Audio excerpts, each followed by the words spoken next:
So a few weeks ago I made this coffee table, and those X braces were at a higher angle than my miter saw was able to cut. My miter saw only goes up to 60 degrees one direction and 50 the other. The angle I needed to cut was about 62 degrees. So how do we accomplish that if the miter saw is actually limited to 60 degrees, or yours may be limited to 45 or 50 degrees? So for this project you need CA glue or double-sided tape and a flat board. You want to set your saw on 0 degrees, and you need a flat board, one that's not going to rock and move when you stick it down here. It's about as long as a miter saw fence. This is a common pine 2x6. You can use a 1x6. I recommend at least a 5.5 inch wide board. The thickness just depends. I used a 1x6 in the last one.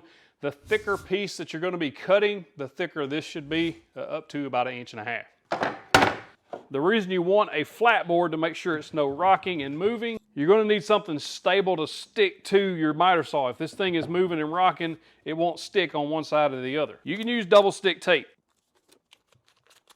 Put it on the wings, not where the saw pivots, because this piece is going to need to move. You're going to press it up against that fence, stick it down. That will probably work. I don't care for this method because double stick tape doesn't stick as good as CA glue.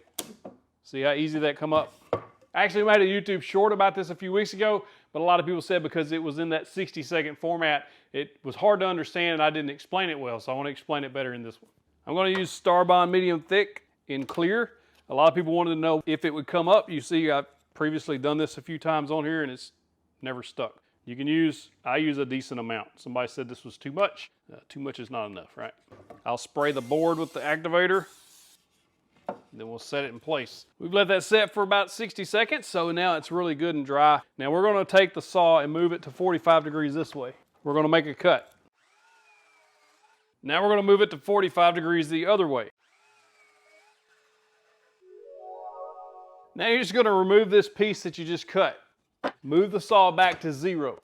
0 is now 45 degrees. This is the piece we just cut out, right? This was a 45, this is a 45, this is 90, correct? The back side is 90. Anything we lay in there now is going to be automatically at a 45. So if I wanted to cut this piece on a 45, I lay it against this piece and up against this piece, and I'm fixing to get a 45 degree cut.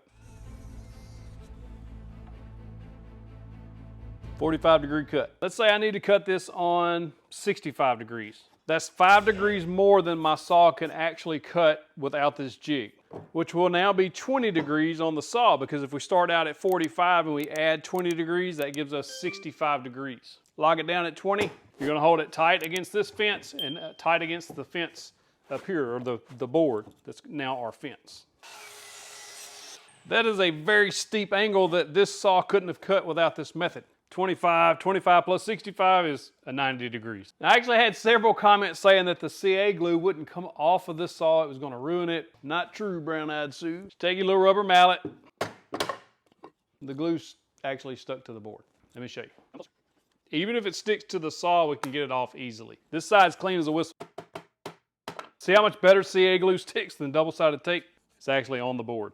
There's a little right there where it ran out the back. If it doesn't pop right up with the board, you just take some sandpaper or even a screwdriver, a flathead screwdriver, and just scrape that paint up and then buff it back down with like a 400, 500 grit sandpaper. Good as new. It's not gonna hurt the saw. It's not gonna bond to that aluminum on your saw, and it comes right up. Be sure and check out our online store. We have easy to follow build plans to help you make awesome projects. Like this bundle of our 7 most popular build plans we put together, put it at a 20% discount versus buying them individually. If you like this video, click that box right there. It's going to teach you 5 ways to joint boards without a jointer. If you click the box, you get a big old virtual fist bump.